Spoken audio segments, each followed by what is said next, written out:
Hi friends, எல்லாருக்கும் வணக்கம். Welcome to Geethu cooks.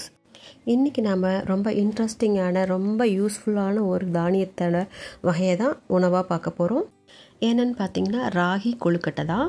நமக்கு பாரம்பரியமாக நம்மளோட தாத்தா பாட்டி காலத்துலேருந்து சிறுதானிய வகைகளில் ரொம்பவே அற்புதமான ஒரு தானியம் அப்படின்னு சொன்னால் இந்த ராகி தாங்க.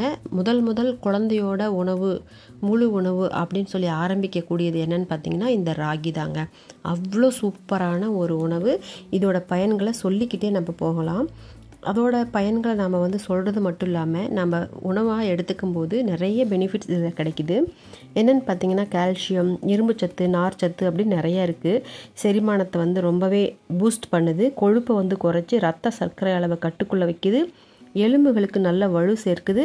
அது மட்டும் இல்லாமல் வெயிட் லாஸ் பண்ணுறவங்க ராகி உணவை தொடர்ந்து எடுத்துக்கிட்டாங்கன்னா வெயிட் மேனேஜ்மெண்ட் பண்ணுறதுல ரொம்ப சூப்பராக யூஸ் ஆகுதுங்க. ராகியில் ஆன்டி ஆக்சிடென்ட்கள் நிறையா இருக்கிறதுனால அடிக்கடி உணவில் சேர்த்துக்கிறது ரொம்ப நல்லதுங்க. இப்போ நம்ம ரெசிபிக்குள்ளே போகலாம். ஃபர்ஸ்ட் நம்ம ஓரளவுக்கு கொஞ்சமாக ஒரு 4 இனுக்கு கருவேப்பிலை எடுத்து நல்லா குட்டி குட்டியாக சாப் பண்ணி எடுத்துக்கலாம். கருவேப்பிலையிலையும் ஏகப்பட்ட சத்துக்கள் இருக்குது. இரும்பு சத்து இருக்குது, அயன் மெயினாக இருக்குது. முடி கொட்டுறவங்க இந்த கருவேப்பிலை உணவை கருவேப்பிலையாக எடுக்காமல் உணவாக எடுத்துக்கணும். அது போக கிட்னியை சுத்தம் பண்ணுறதுக்கு பார்த்திங்கன்னா மல்லித்தலை அவ்வளோ ஒரு ஃபங்க்ஷன் பண்ணுதுங்க. இதையுமே நம்ம சாப் பண்ணி குட்டி குட்டியாக எடுத்துக்கலாம். ஒரு கையளவுக்கு எடுத்துக்கலாம்.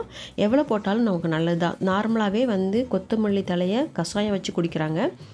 காரத்துக்கு இந்த ரெசிபிக்கு நான் 3 பச்சை மிளகாய் எடுத்திருக்கேன். குழந்தைங்கள்லாம் சாப்பிட்றாங்க அப்படின்னு சொன்னால் இந்த பச்சை மிளகாயில் இருக்கிற விதையெல்லாம் எடுத்துகிட்டு சேர்த்துக்கோங்க. இல்லைனா குழந்தைங்க விருப்பப்பட்டு இந்த உணவை சாப்பிட மாட்டாங்க. அதை நம்ம தவிர்க்கணும் அப்படிங்கிறதுக்காகத்தான் மிளகாயில் இருக்கிற விதையெல்லாம் எடுத்துகிட்டு ஆட் பண்ணிக்கலாம். அது எப்படி எடுக்கிறதுனா ஈஸியாக இந்த மாதிரி தண்ணியில் போட்டு நல்லா அலசிட்டு விதை எல்லாமே எடுத்து அந்த தோல் மட்டும் நம்ம பயன்படுத்திக்க போகிறோம். நம்ம கை கொஞ்ச நேரம் எரியும் தான். தேங்காய் எண்ணெய் அப்ளை பண்ணிக்கோங்க. அப்போ அந்த எரிச்சல் கம்மியாயிடும். கொஞ்சம் நேரம் கழித்து குறைஞ்சே போயிடும்.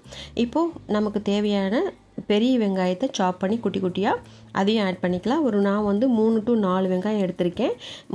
3 வெங்காயம் கட் பண்ணி நம்ம எவ்வளோ இருக்குன்னு பார்த்துட்டு தேவைப்பட்டால் இன்னொரு வெங்காயம் எடுத்துக்கலாம். நான் டோட்டலாக 3 வெங்காயம் தான் எடுத்திருக்கேன். இதெல்லாம் ரொம்ப நல்லா அழகாக சாப் பண்ணி நம்ம சேர்த்துக்க போகிறோம். வெங்காயம் ஆட் பண்ணி இது நம்ம அடையில் சேர்த்தாலும் சரி, நமக்கு இந்த மாதிரி தோசை வார்த்து செஞ்சாலும் சரி நல்ல டேஸ்ட் கொடுக்கும். அதே போல் ஆரோக்கியமும் நிறைஞ்சதுங்க. இப்போ ஒரு கப் அளவுக்கு நமக்கு வந்திருக்கு. 3 வெங்காயம் எடுத்திருக்கோம். அது போக கருவேப்பிலை, பச்சை மிளகா, மல்லித்தலை எல்லாமே நம்ம சாப் பண்ணி வச்சாச்சு. இடையில சொரக்காய் சட்னி நான் செய்ய போகிறேன். இந்த ரெசிபிக்கு சொரக்காய் சட்னி ரொம்ப சூப்பராக இருக்கும். எந்த சட்னியாக இருந்தாலும் நல்லாயிருக்கும். இன்றைக்கி சொரக்காயில் நான் செய்கிறேன்.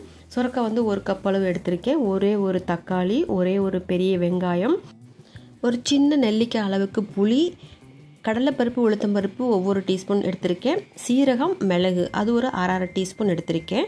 இதோட இன்க்ரீடியன்ட்ஸ் அவ்வளோதாங்க. தேங்காய் இல்லாமல் சுரக்காய் இந்த அளவுக்கு மட்டும் நம்ம பயன்படுத்தும் பொழுது ரொம்ப சூப்பராக இருக்கும். அவ்வளோதாங்க. நல்லா வதக்கி விட்டு ஆற வச்சுக்கிடலாம். ஆற வச்ச வாட்டி நம்ம மிக்ஸி ஜாரில் போட்டு அரைச்சிட போகிறோம். சுரக்காய் சட்னிக்கு ஆறுறதுக்குள்ளே நமக்கு இந்த ரெசிபிக்கு மாவு ரெடி பண்ணிடலாம். ஒரு பாத்திரத்தில் நம்ம கட் பண்ணி வச்சுருந்தேன் வெங்காயம், இந்த கருவேப்பிலை, பச்சை மிளகாய், மல்லித்தலை எல்லாமே சேர்த்துட்டு நான் 200 கிராம் அளவுக்கு ராகி பவுடர் எடுத்திருக்கேன். அதை ஜலிச்சு ஆல்ரெடி ரெடியாக இருந்ததுனால நான் டக்குன்னு எடுத்திருக்கேன். ஃபர்ஸ்ட் கொஞ்சம் போட்டுட்டு தேவையான உப்பு சேர்த்துக்கலாம். நமக்கு டேஸ்ட்டுக்கு தகுந்த மாதிரி. நான் சின்ன ஸ்பூனில் 2 டீஸ்பூன் போட்டிருக்கேன்.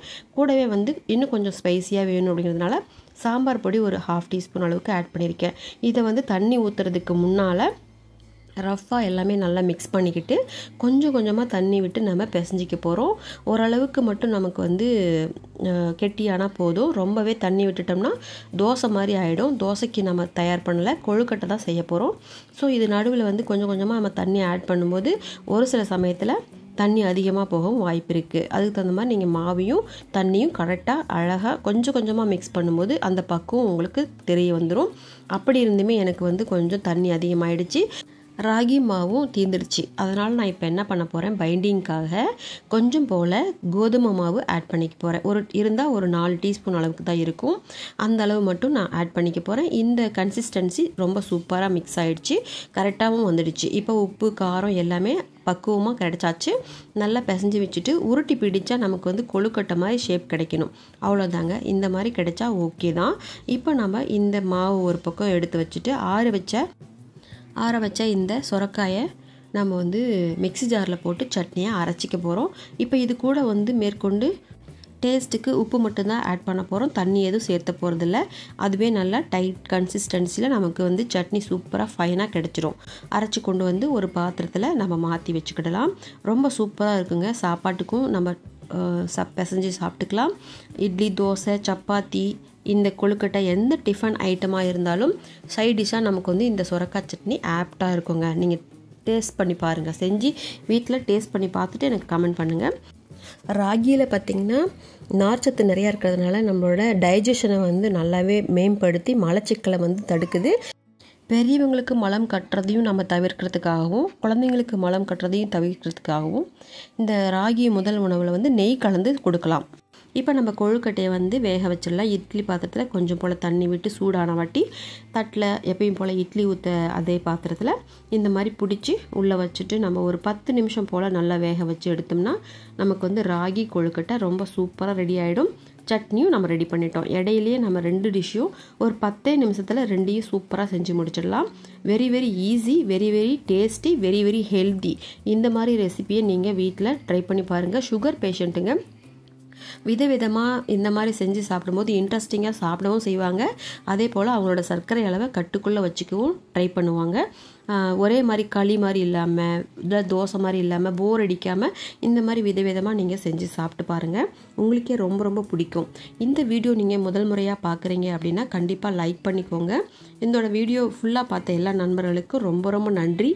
வீடியோ பிடிச்சிருந்தா உங்கள் ஃப்ரெண்ட்ஸ் அண்ட் ரிலேட்டிவ்ஸ்க்கு ஷேர் பண்ணுங்கள்.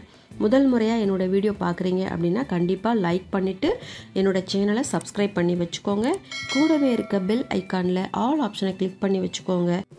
நான் உங்களை அடுத்த வீடியோவில் மீட் பண்ணுறேன். தேங்க்ஸ் ஃபார் வாட்சிங் this video friends. Thank you, bye and take care friends.